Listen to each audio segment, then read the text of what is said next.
Bagi saudara sekalian dimanapun berada.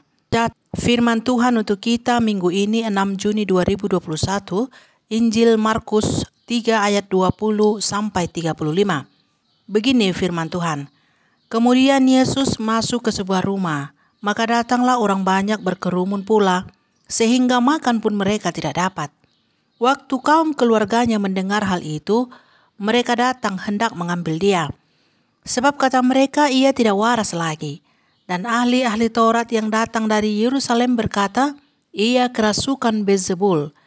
Dan dengan penghulu setan ia mengusir setan. Yesus memanggil mereka, lalu berkata kepada mereka dalam perumpamaan, bagaimana iblis dapat mengusir iblis? Kalau suatu kerajaan terpecah-pecah, kerajaan itu tidak dapat bertahan. Dan jika suatu rumah tangga terpecah-pecah, rumah tangga itu tidak dapat bertahan. Demikianlah juga kalau iblis berontak melawan dirinya sendiri, dan kalau ia terbagi-bagi, ia tidak dapat bertahan, melainkan sudahlah tiba kesudahannya. Tetapi tidak seorang pun dapat memasuki rumah seorang yang kuat untuk merampas harta bendanya apabila tidak diikatnya dahulu orang kuat itu. Sesudah itu barulah dapat ia merampok rumah itu. Aku berkata kepadamu, sesungguhnya semua dosa dan hujat anak-anak manusia akan diampuni. Ya, semua hujat yang mereka ucapkan. Tetapi apabila seorang menghujat Roh Kudus, ia tidak mendapat ampun selama-lamanya, melainkan bersalah karena berbuat dosa kekal. Dia berkata demikian karena mereka katakan bahwa ia kerasukan roh jahat.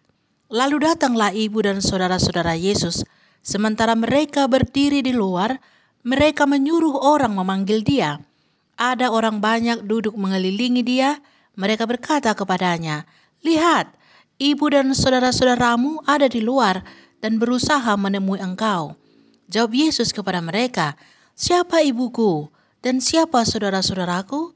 Ia melihat kepada orang-orang yang duduk di sekelilingnya itu dan berkata, ini ibuku dan saudara-saudaraku.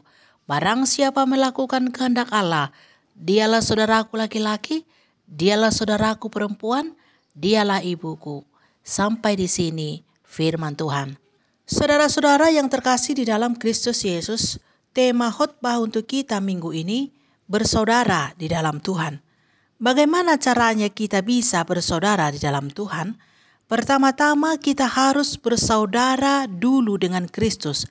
Jika kita sama-sama saudara Kristus, disitulah kita baru bisa bersaudara di dalam Kristus.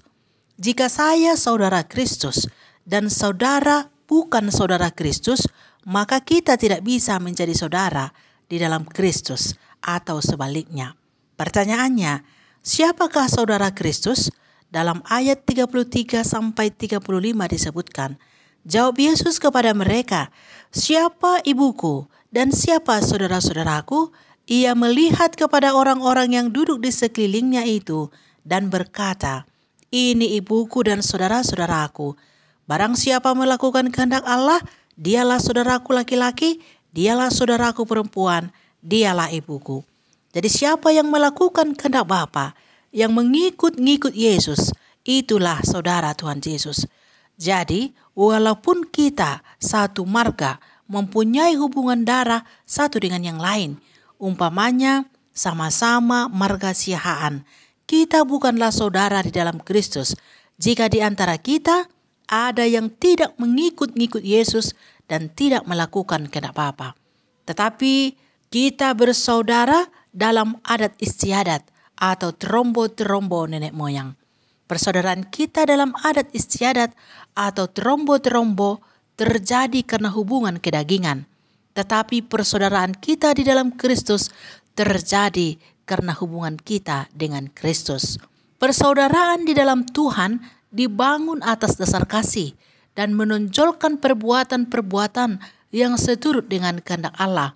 Sebab orang-orang yang bersaudara di dalam Kristus adalah memang orang-orang yang melakukan kehendak Bapa.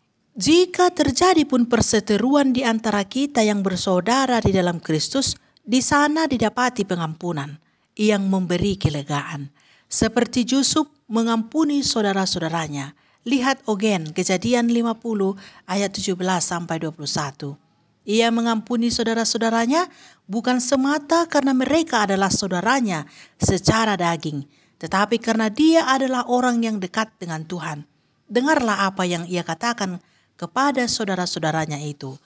Memang kamu telah mereka-rekakan yang jahat terhadap aku, tetapi Allah telah mereka-rekakannya untuk kebaikan, dengan maksud melakukan seperti yang terjadi sekarang ini, yakni memelihara hidup suatu bangsa yang besar. Persaudaraan di dalam Tuhan bukan hanya terasa lebih indah dan lebih rukun, tetapi kita menjadi orang yang istimewa di hadapan Tuhan.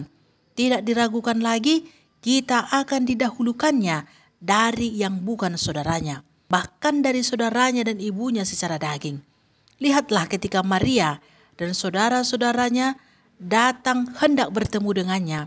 Yesus tidak meninggalkan orang-orang yang mengikutnya itu demi menemui Maria dan saudara-saudaranya itu secara daging. Tetapi justru ia mempertegas bahwa saudaranya laki-laki dan saudaranya perempuan dan ibunya adalah mereka yang duduk berkeliling dekat dengannya dan yang melakukan kehendak Bapa. Jika kita sudah menjadi saudaranya, maka kita akan dijaganya dan dipeliharanya, dan akan dibawanya ke tempat kediaman di mana dia berada, yakni surga yang kekal. Oleh sebab itu, marilah kita ikut Yesus kemanapun pergi dan melakukan kehendak Bapa. Dengan demikian, kita akan dihitung sebagai saudaranya. Dan jika semua kita melakukannya, maka kita pun adalah saudara di dalam Kristus, saling mengasihi dan saling mengampuni, dan yang terpenting kita menjadi warga dalam kerajaan Allah. Amin.